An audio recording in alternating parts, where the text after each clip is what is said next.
Hello everyone and welcome to another episode of Let's Talk Wargaming. I'm your host Don Maidlow, and today I've got a very special guest for you. I've got a chaos guest for you. You might have seen him pop up on the YouTube channels and all over social media at the moment for kind of being the current oracle of the chaos faction. This is Dean from Blood for the Blood God. How are you doing?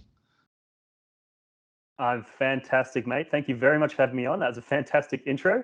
Although I like to think of myself as maybe more of an apostle than an oracle, you know.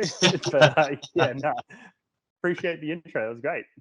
Yeah, no problem, no problem. So for those of you that haven't checked out Dean's channel, but also like listen to these episodes, he is the well, as you said, the apostle of a channel which specifies just his expertise in chaos, going through all the sub factions, all how you can soup things, how you can use certain units, and really it's a chaos tactica channel, which is perfect because the current meta seems to be favoring more in the dark gods. So Dean, tell us a bit about your channel.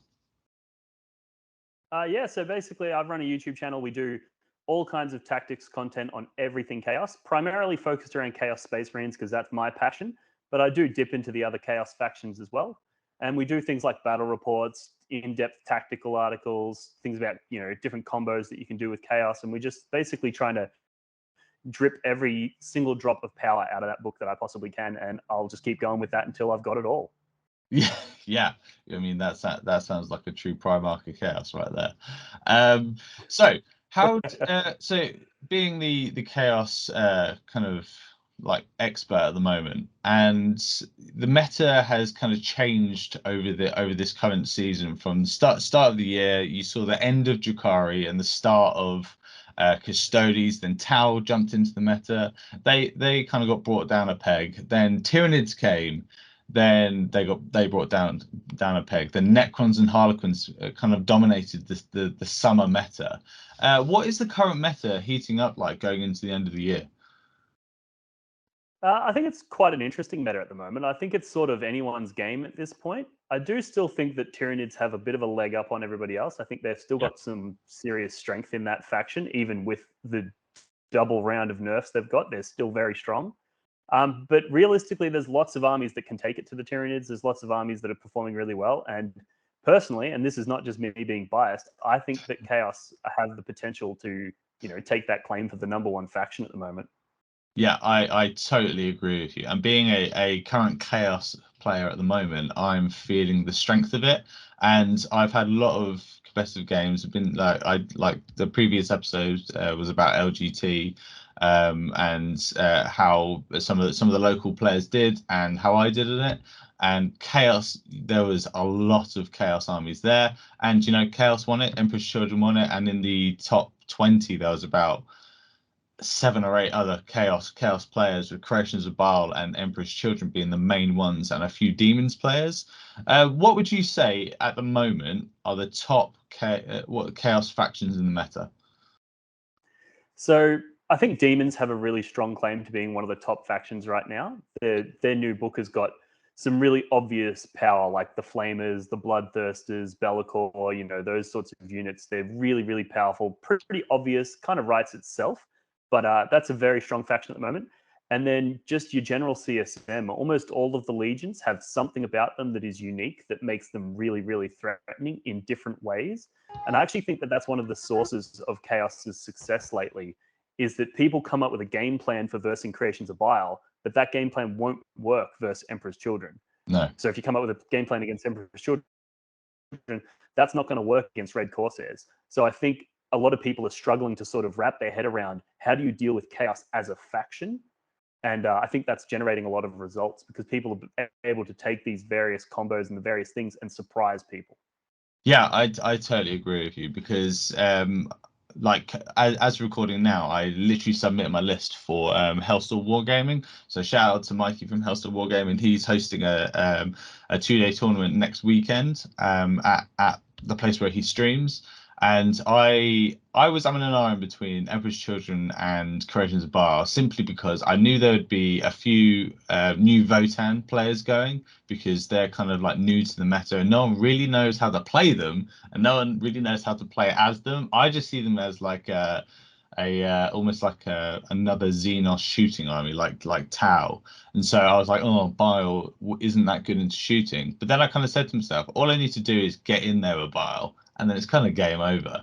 So Yeah. I went with Bile in the end. But Emperor's Children, they are, in my eyes, probably one of the probably they're probably placing the top at a lot of tournaments recently.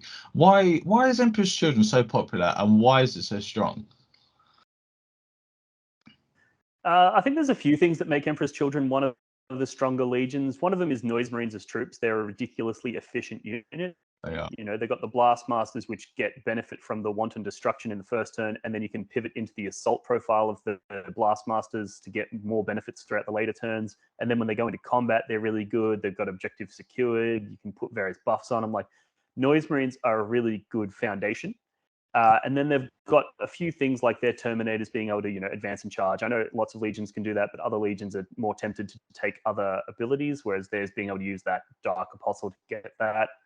You know, they just synergize really well with a lot of things, and they're really reliable damage because they don't suffer the neg 1 hit for the power fists and things on the Terminators, No. which is another way of just, you know, sending them in and doing massive amounts of damage reliably, as opposed to some of the other legions were a bit more swingy.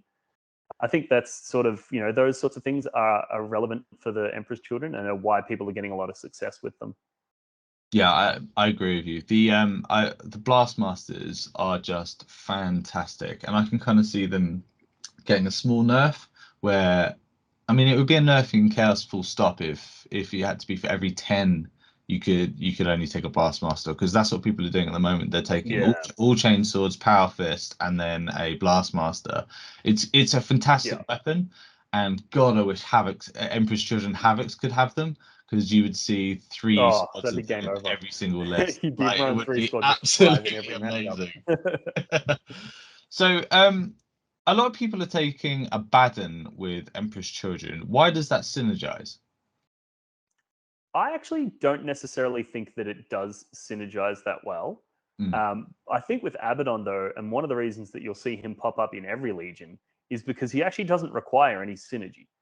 mm, He just sort of ticks all the boxes on his own, and he can either run along with your army and provide buffs to anyone, regardless of what legion, or you can, you know, if your opponent's, say, a Tau army where they only do damage in shooting, you can just deep strike him in their backfield and just be like, cool, you can't kill him, and now you're sandwiched between Abaddon and the rest of my army.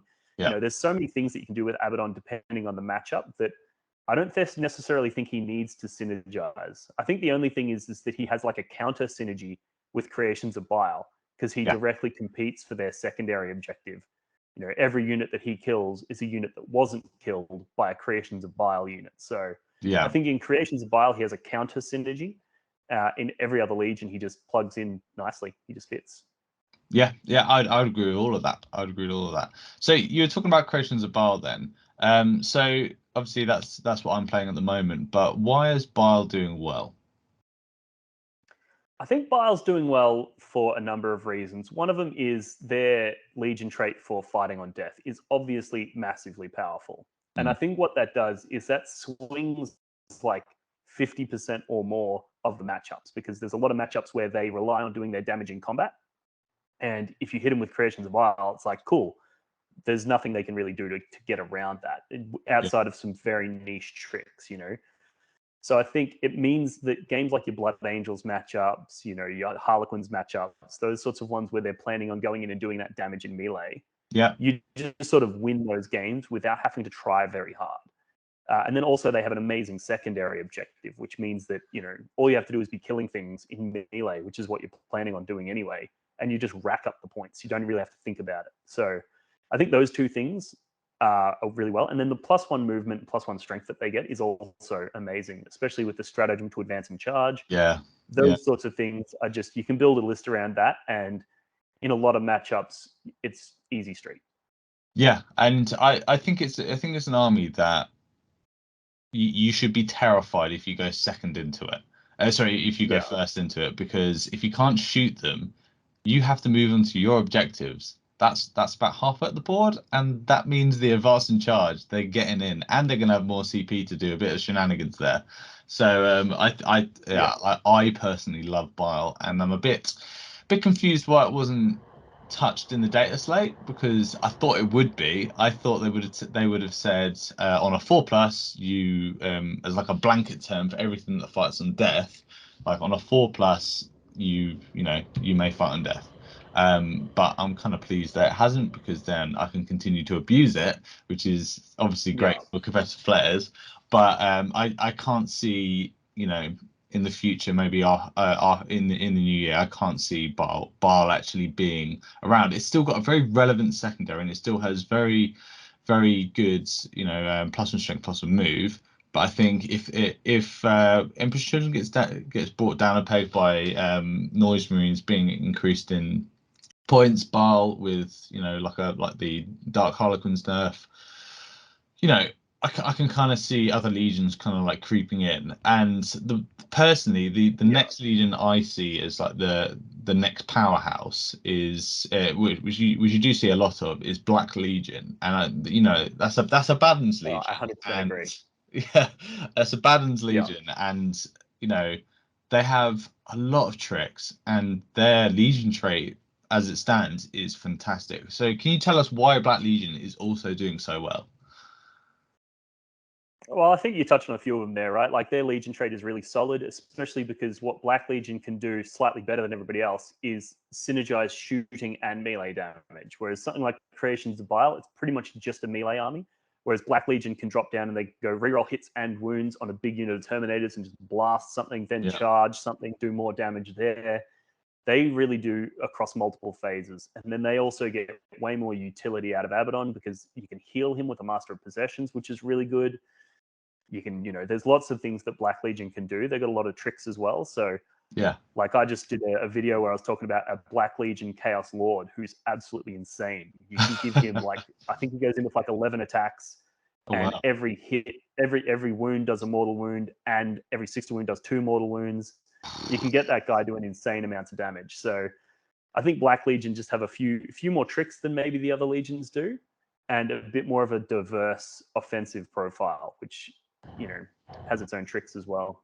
Yeah, I personally like the teleport, that everyone Yeah, kind of gets yeah, thrown because back you by. buff up your Terminators in the command phase, and then you teleport them in turn 1, and you'd be like, cool, there's 10 Terminators with illusory supplication on them. They got reroll hits and wounds from Yeah, Abaddon, and they're blowing you up. And then your opponent has to freak out and try to kill it, but it's Black Rune of Damnation with illusory supplication. Good luck. yeah, yeah. And you're probably making them Slanesh just to give them the 5-up Furnace Pain, just to make them Yeah, that bit absolutely. more annoying, which is absolutely Absolutely. fantastic.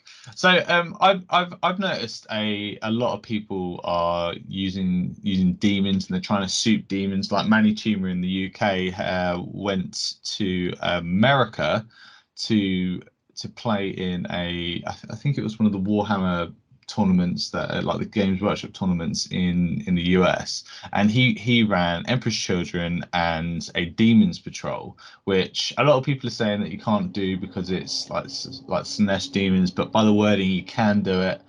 Sorry, not Slanesh, it's Zinch demons, and Yeah. you know it's probably not meant to be that you can take Zinch demons with an entirely Slanesh army. So it's interesting, but by the rules, it's I fine. believe you can technically. It's one of those, Yeah, it's like how for the longest time after the Codex came out, you could run sorcerers in your World Eaters army, technically. yeah, Like yeah, obviously not the intent, but yeah, it's a competitive game after all. And if you find the rules and that's permitted within the rules, then you're more than welcome to do it. yeah, 100%. So can you give us two examples of demon, like a demon patrol or Vanguard, whatever you want to take, that is good Yep. to kind of soup into any generic like CSM list? So I'd probably start off by saying that generally speaking, I would advise not souping in demons. And the reason that I say that is because the command points for CSM are all so valuable, and spending CP to get an extra patrol detachment to soup in your demons, like you want to be getting a lot out of those CP in order to justify it. If you were to do it though, one of them is obviously the flamers, right? You want to soup in. There's, I think it's like a Fate Skimmer, 2 units of 6 flamers, and then 1 Exalted Flamer. I think is the sort of standard detachment that people run with, you know, a unit of horrors or whatever to fill out your patrol. That's a really, really strong detachment. And the other one is, depending on which, you know, Chaos faction you're playing, if you're playing something like Chaos Knights, I really like a bunch of Demonettes, because they provide something to a Chaos Knights list that they don't currently have, which is infantry that can move through walls. They're very fast. They can get on objectives. They can raise banners. They can screen you out. They can move block. All of the things that Chaos Knights really struggle to do. So I think sort of my philosophy when it comes to souping in demons, you would only want to do it if they're able to bring something to your army that you can't get elsewhere. You know, because they cost so many CP to bring in, if there's something within your codex that can do a similar job, then, for example, cultists, they can do a similar job to the demonettes. You know, they can raise your banners, they can screen you out, you can bubble wrap the units with cultists that you want to protect. There's lots of things cultists can do that demonettes can do, so it's not worth spending the 2 CP to bring the demonettes in. Flamers are an interesting one in that they bring significant damage output. But I would argue that there are units within the Chaos Space Marine Codex that put out significant damage output. So it's probably not necessarily worth bringing the Flamers when you can do it within your own faction. Yeah, I totally agree. So like I do like the Demonettes kind of example there, because if you then, a lot of people don't like, you know, forking out lots of money to get those Moriacs from Forge World to bring some, you know, anti troop shooting, and in their eyes it might be better just to bring in the War Dogs, which have the Chain Glaive and Melter, and then also have the War Dogs which have the autocannons. And if they want to prioritize on those, which is high damage for against Terminators, and Melters good against vehicles and Terminators, and Greater Demons, then they can really focus on, right, I need like blender units just in case I come up against, you know, like a mass rack list, or if I come up against the new guard or whatever, where they just have a sea of troops.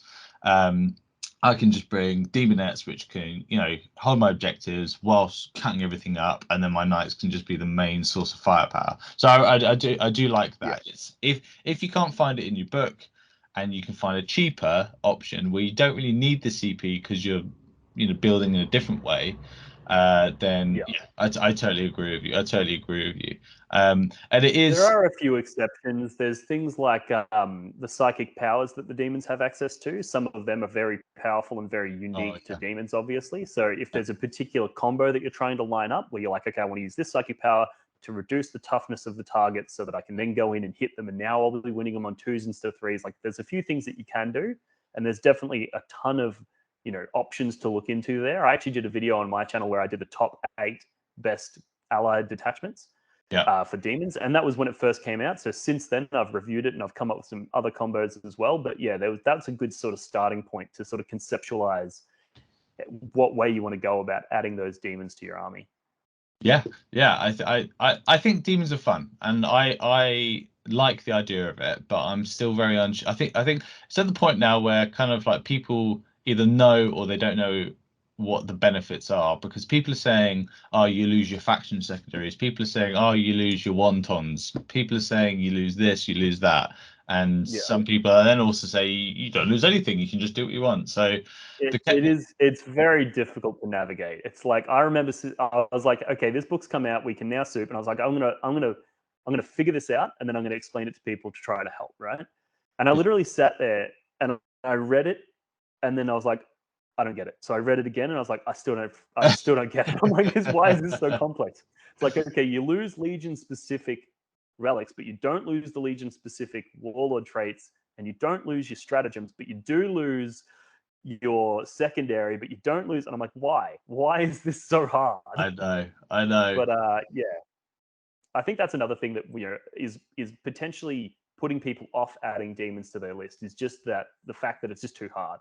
And people are worried that they're going to write a list that they think works in one way, and then they realize it actually doesn't work that way. So I think if it was a little bit easier, we would probably see a lot more souping. But as it stands, people are just like, you know what, too hard, I'll just run monofaction. It's easier. Yeah, I totally agree with you. And the tournament I mentioned that I was going to this weekend, Mikey from Hellstorm Wargaming, he has basically stepped in, and because it's his tournament, he can run it how he wants. He's just kind of been like, look, the wording's confusing. No one if everyone in the entire tournament, like 40, 50 people, whatever it is, goes, I'm playing CSM and I'm bringing demons, and everyone did that in all of their lists, there's gonna be people who have opposing views of like, oh yeah, you don't get your secondaries, oh yeah, but I get this and get that. And so what he's done is he said, look, it clearly works in Thousand Suns because it's very obvious with how that works. Black Legion, Corrections Bar, Emperor's Children, no souping.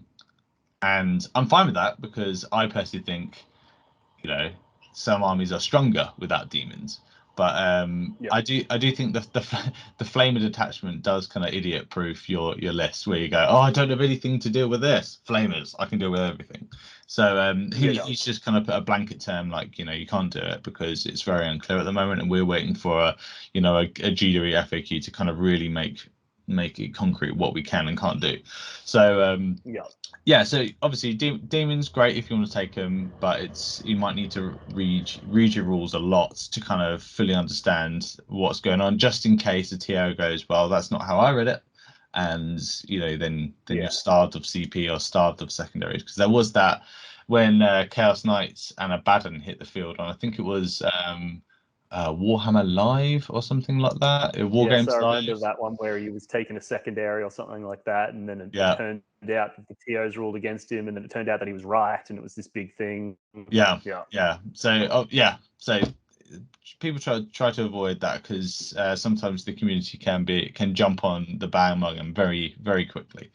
But it's a pretty easy one to solve. All you do is you just reach out to the TO. You send yeah, him a message, being like, "Hey, mate, this is the list I would like to run. This is how I believe it works. Screenshots of all of the relevant rules, and just ask for a thumbs up or a thumbs down." And yeah, if they say no, it doesn't work, then you go, cool, off I go. I'll write a different list, or maybe I won't attend that tournament if this is a list I'm particularly passionate about. But either way, if you get the heads up from the TO first, and then you problem solved. yeah, exactly. Why I found quite interesting is there's a couple of people who've been trying to do the phase cap lists where they just try and get as many units that can get phase caps. So you get the Bloodthirster, you get the Abaddon, and then you get a Disco Lord with Sinesh Disco Lord with the with phase cap. I think that would Yeah, be horrendous to fight against if they were just like, here you go, and you're like, well, I can't kill all of them in the entire game. yeah. It's similar to when people started running multiple Catan, right? They're going for a similar thing, like a Yeah, saturation of multiple units that you can't kill. I don't necessarily think it's that big of a problem because the lists like your Tyranids, for example, the ones at the top of the pack, the alpha predators, if you will, they don't care. They're no, just like, cool, well, we're just going to smite, shoot, and then charge you and kill you one by one. yeah, And you've come up with this amazing, elaborate trick that's going to beat all of the Blood Angels players. You'll never have a problem versing Blood Angels, but it's just going to get you to the top of the pack, and then you're going to get knocked down by those factions that are already at the top. So I think it's a great plan if you're say you're relatively new to tournaments and your goal, your dream is to go 4-1. It's 5 games, you want to win 4 of them, then do this. Run yeah, multiple phase cap. But if you're trying to actually win the tournament, or if you're trying to end on the podium, then I don't think it's going to work. yeah, yeah. I totally agree because you can idiot proof your lists to a point, but then it comes down to player skill to kind of like carry you the rest of the way, Yeah, which is good, which is good. But what's your yeah. favorite Legion to play? So I've been thinking about this a lot because what I've been doing ever since the book came out, I told myself that what I was going to do is I was going to run a different Legion at every tournament. Yeah, And in between that, I was going to work on as many like different combos, try out all the different stuff, share my learnings on the channel. So go through, oh, here's a combo that I found. There's a combo that I found, do a battle report before the tournament where I play with the faction and play with the Legion, and then go to the tournament. And then after that, do a masterclass video where I break down all of the learnings that I've had so far. That's sort of the model that I've gone with since the Codex dropped. And every single time, I'm convinced that the faction that I just played is the best one. Like I yeah, started with Black Legion. And I was like, wow, Black Legion are insane. They're the best Legion by far. Then I went into Emperor's Children and I was like, oh my God, Emperor's Children are so much better than Black Legion. They're so good. Then I went into Creations of Bile and I'm like, oh my God, they're so good. And then like every time I've just, I had a really good time with the Night Lords. I actually think Night Lords are really powerful in this current climate because you've got things like your Votann and your Tau, your shooting armies. And Night Lords, they can turn one, deep strike their Terminators, charge something with a 5-inch charge, and then your opponent can't fall back for 2 CP. Yeah. So how do Votann deal with that? They just can't, because they can't ever shoot you because you just keep them locked in combat for the entire game. Yep. It's like, so little tricks like that just make Night Lords amazing. But then you go into like your Red Corsairs and the things that they can do with bikes is insane. So yeah, I've really enjoyed every Legion that I've played, which is a huge testament to GW for how they've designed this codex to make it so that every Legion stands on its own, has a unique feel, and is, comparable in power. Some are obviously a bit more powerful than others, but they're all capable of doing amazing things. I think my most fun would probably have been with the Night Lords, just with that trick I was just talking about. Nice. Just charging people, saying, oh, you can't fall back, so you have to either charge into combat with my Slanesh Terminators, so I'm going to get to fight you first and then delete all your stuff, or you can run away. They're your options. It felt very lore accurate, like the Night Lords come in, they shock your opponent because they're not expecting a turn 1 deep strike charge with the Night Lords. Yeah. So you go in, you shock them, and then you put that fear in them. It felt very true to the lore.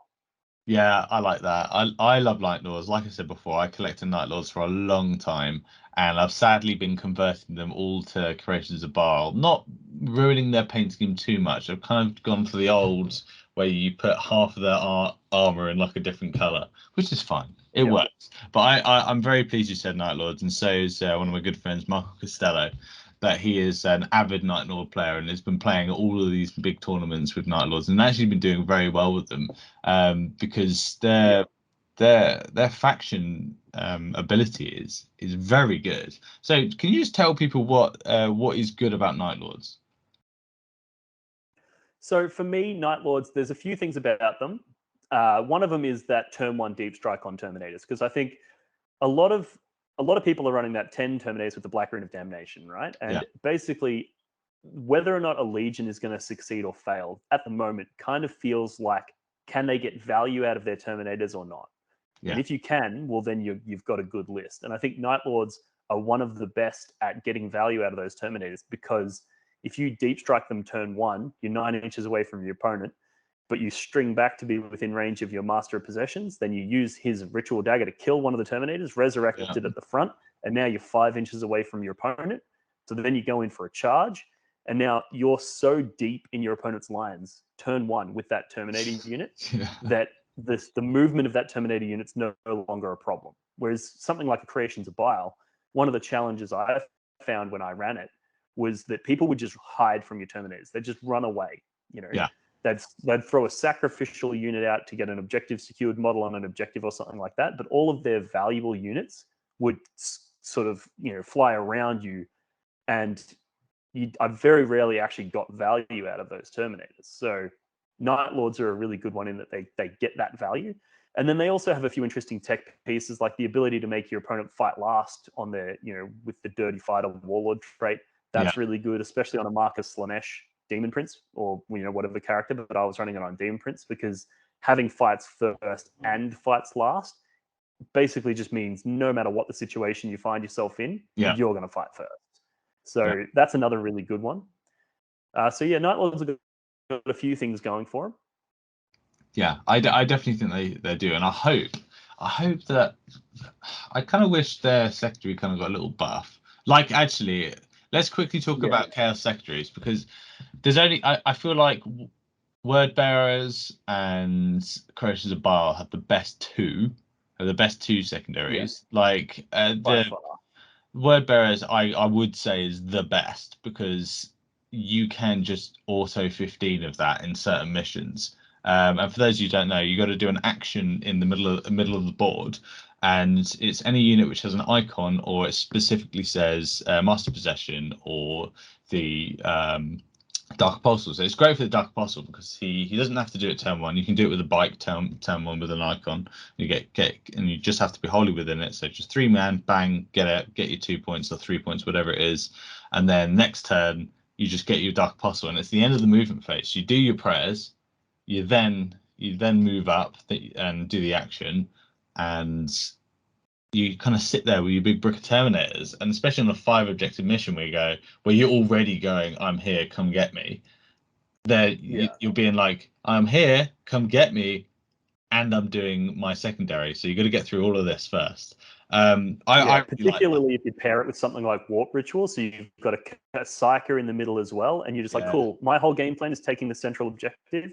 Terminators and the characters are amazing at doing that, and you're going to max both of your secondaries whilst doing it. So yeah, I agree. I think one of the challenges that I have with many of the secondaries would be a really easy fix, and that is the secondaries that complete at the start of your next command phase. Yeah. That just makes almost all of them almost unplayable because it's just so hard. Either that or the way that they're limited to only one being able to do the action. So Red Corsairs, for example, theirs is it completes at the end of your start of your next command phase, but you can do it with multiple units. So you could go, cool, these bikes go and do it on that one, these bikes go do it on that one, my cultists are doing it on this one, all at the same time, and now your opponent has to kill all 3 of those units, which they're not likely to do. No. Whereas like the Black Legion, the Night Lords, the Iron Warriors, sorry, the Alpha Legion, all of theirs are completed at the start of the command phase, and you can only do it with 1 unit. So it's really easy for your opponent to go, oh, cool, all I have to do is kill that 1 unit to deny you all of your secondaries. Which is bad. It leaves a bad taste in your mouth, doesn't it? And it would just be better if it was end of turn, because Necrons, they score everything straight away. They score like 11 in a turn in some secondaries. So I mean, Chaos are strong, and I think they would probably be the strongest army in the game, full stop, no comparisons, if all of their secondaries for the factions were better. And I do find when I'm playing Bile, I'm kind of just taking the same ones over and over and over again, because you kill stuff and you get your points for it. I mean, Bile is easy peasy and squeezy for their secondary. I would like a little change to their secondaries, because just to make them a little easier for some of the other legions, and maybe you wouldn't see just the top 3 factions kind of being represented, and you might be seeing the Iron Warriors, because Iron Warriors Terminators are horrendous to play against. Their stratagem for I've got a mate who plays them all the time. They're so hard to kill. They are horrendous. But so moving on, what is your favorite legion to paint and collect? So I have, I guess the shirt and the axes behind me is probably a dead giveaway, but I have a huge World Eaters collection. They're my sort of passion. They're the thing that I've been playing for 10, 15 years. Unfortunately, they're not exactly competitively viable at the moment, and I do dabble in all of the other Chaos stuff. So I've been playing around, but I'm hanging out for that World Eaters Codex. I'm going to get stuck right into that because my collection is ready. Oh, good. Yeah, it's so rewarding when you spend so long dedicating yourself to one legion, and then they get a book, and you're like, yes, we finally get rewarded, and you must be feeling good about that. And yeah, I mean, it's going to be a bit of a kick in the balls, because I've got probably about, I don't know, 20,000, maybe more points worth of World Eaters here, and I just know when that book comes out, that's going to be cut in half, because I'm not going to be able to take my Disco Lords. I'm not going to be able to take, my Possessed. I'm not going to be able to take, the Bikers. I can just see it now. All of those units are going to become invalidated, and that's going to suck. But, maybe I'll just continue playing with CSM and, use Creations of Bile and just be like, yeah, cool. They used to be World Eaters, but then, they signed up with Creations of Bile for some experiments, and now they're rolling with him. Yeah, maybe that's the direction I'll end up taking it. It happens like that. Like I know a lot of people, when Thousand Suns were moving to get the book, they had all of the normal chaos stuff, and it turns out they needed to rebuy an entire army, because all of these new models are so much better, and they don't have these units and all of these things. So I'm just hoping that there's going to be a lot of a lot of, I don't know, individuality with the book. So when people go, "Oh, I'm playing against the army," I don't know what it does, and then it's I hope it just feels like it's supposed to, because Thousand Sons feels like it's supposed to play. Yeah. Death Guard feels like it should. So I'm just hoping that army plays just 100% rage all of the time. Like that's what I Yes. hope from it. Yeah. So It'll be an interesting one. so yeah, well, let's talk a bit about hobby now, because you've been saying you've been collecting chaos for a long time. What actually brought you to the faction? So, I started collecting chaos like almost 15, maybe even closer to 20 years ago, like so long ago. And what it was for me was that 40k is distinct from every other sci-fi setting in the way it includes demons. Yeah, I think there's plenty of sci-fi, settings that have like a vast imperial army. There's plenty of sci-fi settings with alien bugs and that sort of stuff. There's plenty of sci-fi settings with robots and stuff like the Necrons. But I can't think of any off the top of my head that have demonically infused super soldier robot monster. Like it's just everything, and it's so intense that it's like that to me is what 40k is. And I kind of feel like the Chaos Space Marine players and the Chaos Demons players, they're that's the true 40k. You could go play Tau, but there's plenty of other games that have your Gundam suits. There's plenty of yeah, other universes where that's a viable thing. So yeah, I just think that for me, 40k is chaos is what makes 40k so special. So that's kind of what drew me into it, where I was just like, you know what, this is so unique and so different. I love it. yeah, yeah. That's kind of the same thing. I kind of looked at them and I was just like, they look so much better than the good guys. I want to play them. I'm a good guy in Yeah, person. I want to play the bad guy in fantasy, which is always fun to do. And yeah, finally they actually play like I thought they were supposed to play. Like all of these possessed yeah. running at you, all of these spells being cast, like making them tougher and like stronger, and it's really cool to see. It's really cool to see at the moment. And you know I guess like it's like a never-ending cycle of, oh, this unit's cool. I'm just going to do that. And the best part about Chaos as well, which I've always found, is the converting, because they're all supposed to be Oh, like absolutely. Yeah, the mutated. converting opportunities are insane. Yeah, exactly. With my creation of bar list, I spent a long time like converting like chosen and possessed and all these different things. Because I won a box of like I think it was like a, what is it, a shield breaker strike force, and I was like, oh great, cool, it's Space Marines. I was like, then I just had this like thought of, no, it's my chaos. And then I converted them all to like Primera size, like Chaos Space Marines, and I was super chuffed that I did it, because it was such a good hobby project. And I found online there was like Cromlech and all of these other like bits of war, all these different places which had like resin, like I don't know, like big crab claws, and like chaos shoulder pads, which were full Primera size.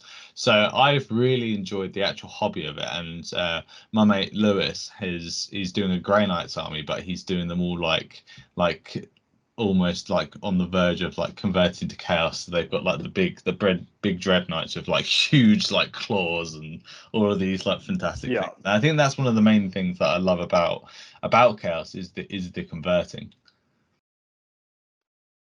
I think there's one more element to it that makes chaos so uniquely like captivating, and that is the way that each one of the various gods is a personification of a human emotion, right?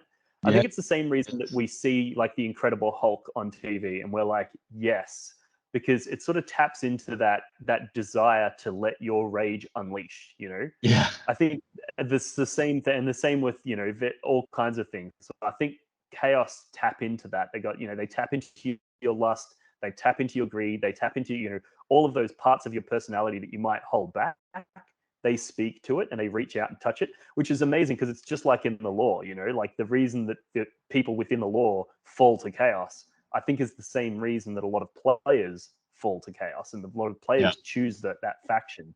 So you really do get like a very personal, almost an emotional bond with your army when you're a chaos player that I couldn't imagine a Tyranid player getting, you know, like I couldn't imagine a Tyranid player actually relating on a philosophical and emotional level to their Hive Tyrant, you know, like I couldn't see that, or a Necron player or a Tau player, you know, like I think there's just something so deeply, you know, satisfying about playing the bad guy. Yeah, I like that a lot, and especially when you kind of go into the hobby and you're really into it, you're converting all of these crazy creations that you're actually making yourself, like you're a chaos god. Yeah, It's actually like really interesting. Like if you're converting a demon prince to have one of the Lord of Chain heads come out because he's now a Tzeentch demon prince, you're like, he has turned into this. This is my gift to him. This is my gift of chaos to you. Or if you go Nurgle and he wants to sprout all of the like a huge belly with like a Nurgling like halfway inside, like those sorts of things I think are really cool. There was this tournament that we had in Melbourne a few years back where it was called Ascension, and what you do is you ran a 500-point list, and then in the second round it was a 1,000-point list, and then the third game was a 1,500-point list. So your list got bigger and bigger, and you had the same warlord throughout, but you could buy him more upgrades as the event went on. So what I did is I took a Exalted Champion in the first game, then he was a Chaos Lord in the second game, then he was a Demon Prince in the third game, and then he was a Demon Prince with wings in the fourth game. And I actually converted him up so he was like he was an Exalted Champion with a chainsword and a pistol. Then he was the same Exalted Champion model, but I gave him twin lightning claws and a cape, and that was him as a Chaos Lord. And then when I made him to the Demon Prince, he had I made these two massive lightning claws for him, these two big talons, and I ran him with double malefic talons. And then, you know, so it was like the progression of his character. I was like, what other faction can do that? There's no faction that can do that. Like being able to go, I mean, yeah, you can take a lieutenant and make him into a captain and then make him into a chapter master. And like, but the extreme ends of that conversion capacity is so strong in Chaos. It was so much fun. It's just an epic like army to kind of go down, and then you know, even if you get bored of like your Chaos Space Marines, then you get your demons and just go straight into your demons faction, and then you got a whole another army, and then you realize, hold on, I can bring them together, and they're so much fun. And like I remember we were doing a narrative campaign, and my Lord of Change, and I had a Lord of Change, and we were doing the Chaos Boon name generator. We had to roll and see what you got, and I kid you not, my Lord of Change rolled the name Windface, and I thought that was the funniest thing that had ever happened to me in my entire life. It was like I was like looking for like, you know, like creation of the warp on all these like masculine names, and then Wind Face, and we had this rule where you can't go back from whatever was rolled, so he is forever going to be Windface. So I find that absolutely hilarious. That's good. God. So we've gone through like your favorite Legion to play, your favorite Legion to paint, a bit of hobby. Now going back into the competitive side, what, you know, if Bile, Emperor's Children, and Black Legion kind of get brought down a peg, or let's just say they did, what do you reckon would be the three factions that would replace them? Okay, so if Emperor's Children, Creations of Bile, and Black Legion all died, I think you'd immediately see Night Lords, you'd see Red Corsairs, and your third one would probably be Iron Warriors, maybe, because all three of those are really strong in their own right. They're really strong in their own, you know, various ways. I think probably Night Lords would rise to the top of that pack, either them or Red Corsairs, because they've got some really powerful combos in them as well. And I think any one of those is probably equally eligible at a claim to the top three. I think it's just a matter of which Legion the top tier players decide they want to play. Like if they all decide Emperor's Children, well, that's going to make Emperor's Children look like it's the best Legion. But I think that's a lot of that is because some of the best players chose that Legion. If they chose a different Legion, that Legion would be at the top. So yeah, I don't necessarily think that the Black Legion creations and Emperors, I don't necessarily think they are the best Legions. I think it's just a matter of who's playing what. Okay, so all right then. So what do you you personally, being the Dark Apostle of Chaos at the moment, what in your opinion, what is the #1 Legion right now? If I had to, like, it's a really, really hard question. And I actually love how hard that question is. The fact that I don't have, like what Tyranid Hive Fleet's the best? Leviathan. Almost every Legion has, like, what's the best Necron sub-faction? It's obvious, right? Yeah. Whereas I think Chaos, it's not particularly obvious. If I had to, like, if there was an event tomorrow that was a 1,000-player event that I wanted to go to and I wanted to win, I would probably take Black Legion. Wow, that would probably be my pick. Yeah, and I think that the list would revolve around unit of Terminators that you put your buffs on and then you sling it forward turn 1 and do massive amounts of damage and run that to distract your opponent, and they're trying to deal with that. Meanwhile, you'd have maybe some Chosen in a Rhino with Abaddon coming up the side. And inside that Rhino, you've got a Chaos Lord who's able to go out and do a bunch of damage, and you basically just play with those elements in the midfield with Cultists screening the backfield, and I think that's sort of just enough. Yeah. I mean, so yeah, I think it'd be Black Legion. Black Legion are absolutely solid, and I've got a good friend who plays them really well, and I'm actually very pleased he hasn't chosen to go Black Legion for this tournament, because I was like, oh no, he's dabbling with the idea of demons, he's dabbling with the idea of Votann and Black Legion. I don't want to play Black Legion, so he ended up going Thousand Suns, which I'm quite pleased with. But he's doing a super faction of Thousand Suns and Demons, which is I don't think it probably is as good as normal Thousand Suns, because they don't secondaries kind of struggle a bit more. But Black Legion, I agree, is a very strong faction. I just don't think the top players, kind of like the named players, let's say the named players, have kind of like caught onto how powerful they actually are. Especially with Abaddon in there, he's just a force multiplier, especially in Black Legion. Yeah, I totally agree.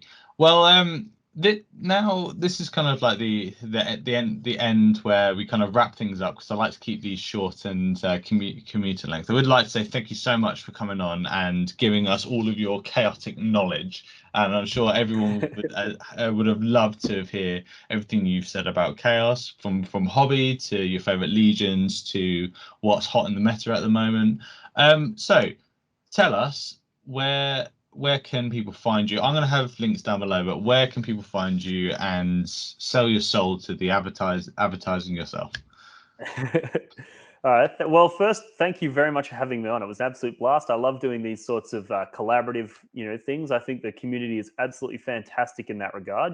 People are able to reach out to each other and work together on this sort of stuff. It's amazing. Yeah. If people want to see more of my stuff, just put blog for the Blood God into your search engine and it'll all come up. Most of my stuff is done over on YouTube. However, I do have a Facebook page where I post pretty regularly as well.